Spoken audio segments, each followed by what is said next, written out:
In his mortal life, Jesus Christ was Em sua vida mortal, Jesus Cristo foi um amoroso juiz, extraordinariamente sábio e paciente. Ele é conhecido nas Escrituras como o justo juiz, e seu conselho a nós é que também julguemos com julgamento justo. E depositemos nossa confiança naquele Espírito que leva a fazer o bem e a julgar com retidão. A fim de nos ajudar a julgar da mesma maneira que ele julga, Jesus Cristo aconselhou os 12 nefitas: sereis os juízes deste povo, de acordo com o julgamento que vos darei, que será justo. Portanto, que tipo de homens devereis ser? Em verdade vos digo que devereis ser como eu sou. Às vezes nos esquecemos de que, quando ele nos aconselhou a ser como ele é, estava falando de julgarmos com retidão. Um exemplo vergonhoso de julgamento injusto ocorreu no contexto da parábola da ovelha perdida, quando os fariseus e os escribas julgaram erroneamente tanto o Salvador quanto os que estavam jantando com ele, dizendo: este recebe pecadores e come com eles. Os fariseus e os escribas ignoravam o fato de que eles mesmos eram pecadores. Tendo o desejo de condenar, eles nunca provaram a alegria de resgatar uma ovelha perdida. Foram também os escribas e fariseus que trouxeram ao Salvador uma mulher apanhada em adultério, para ver se ele a julgaria de acordo com a lei de Moisés. Conhecemos o restante da história.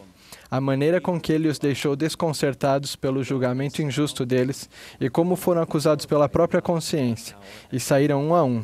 Ele disse à mulher que não a condenava e que ela deveria ir e não pecar mais. E a mulher glorificou a Deus a partir daquela hora e creu no nome dele. O homem natural e a mulher natural, em cada um de nós, tem a tendência de condenar as outras pessoas e de julgá-la injustamente ou com superioridade. Isso aconteceu com Tiago e com João, 2 apóstolos do Salvador. Eles ficaram furiosos com as pessoas de uma aldeia samaritana por tratarem o Salvador de forma desrespeitosa. E eles, vendo isso, disseram: Senhor, queres que digamos que desça fogo do céu e os consuma, como Elias também fez? Voltando-se, porém, ele repreendeu-os e disse: vós não sabeis de que espírito sois, porque o Filho do Homem não veio para destruir a alma dos homens, mas para salvá-la. Os juízes comuns de hoje devem evitar qualquer impulso de condenar que seja parecido ao de Tiago e João naquela ocasião. Um juiz justo reagiria a confissões com compaixão e compreensão.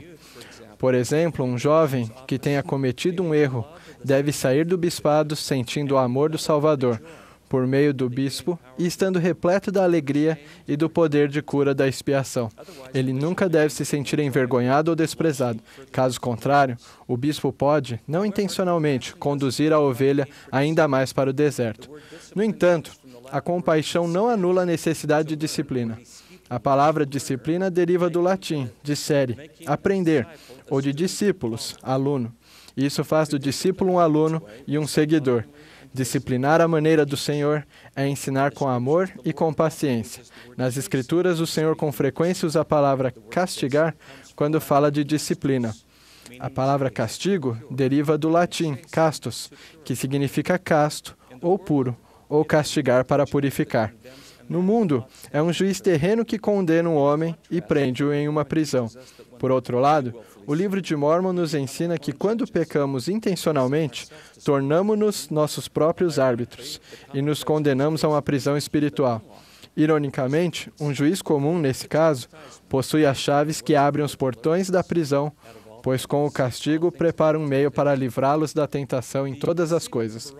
Um juiz justo age com misericórdia, amor e redenção, sem condenar.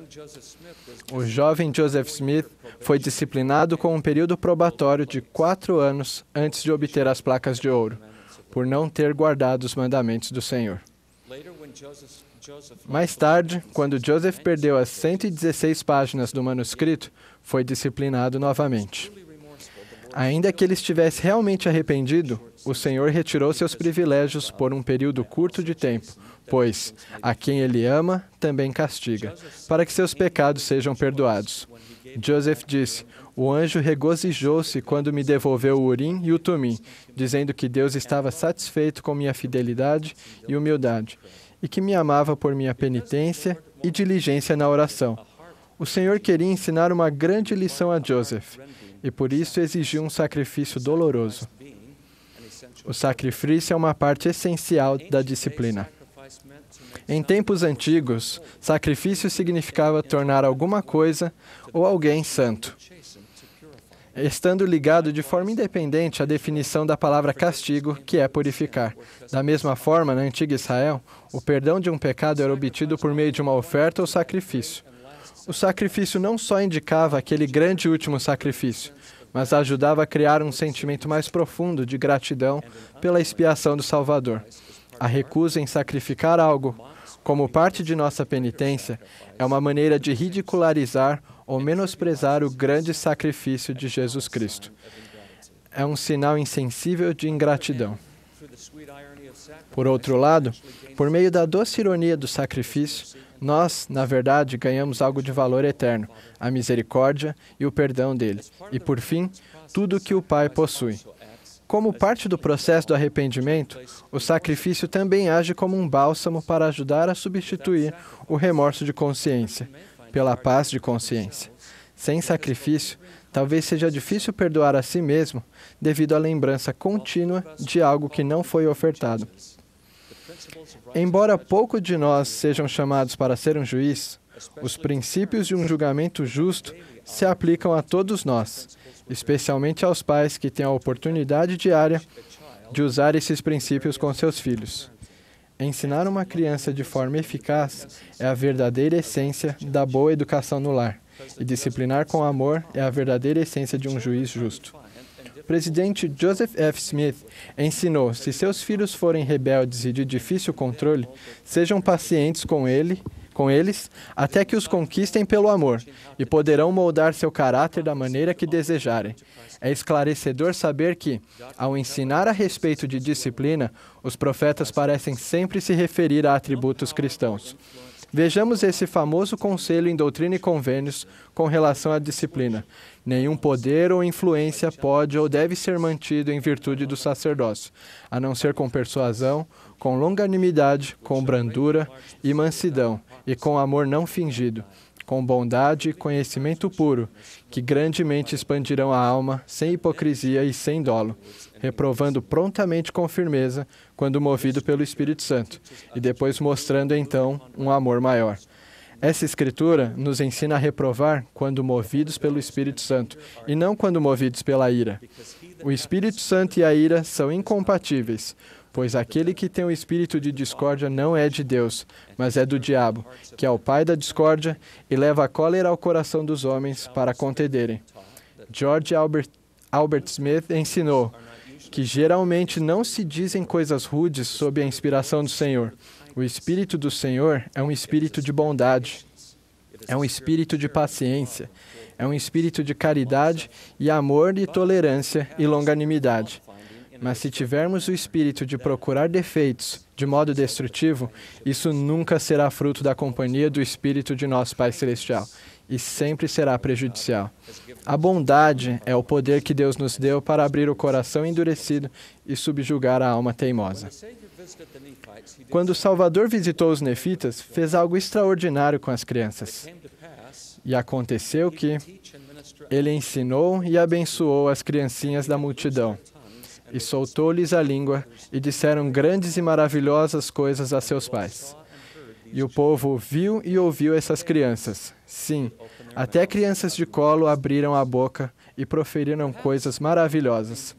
Talvez mais do que abrir a boca das crianças, o Senhor estava abrindo os olhos e os ouvidos de seus admirados pais. Foi concedido àqueles pais o extraordinário dom de vislumbrar a eternidade e a verdadeira identidade e a estatura pré-mortal de seus filhos. Isso não mudaria eternamente o modo como os pais viam e tratavam seus filhos? Gosto dessa variação da citação de Goethe. A maneira como você vê as crianças é a forma como as trata. E a maneira como você as trata é o que elas vão se tornar. Lembrar-se da verdadeira identidade de uma criança é um dom que inspira a visão de um juiz justo. O presidente Thomas S. Monson nos ensinou: nunca permitam que um problema a ser resolvido se torne mais importante do que uma pessoa a ser amada.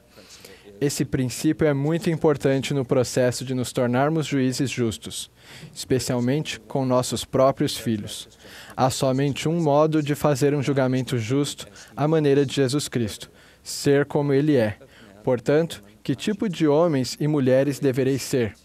Em verdade vos digo que devereis ser como eu sou. Em nome de Jesus Cristo. Amém.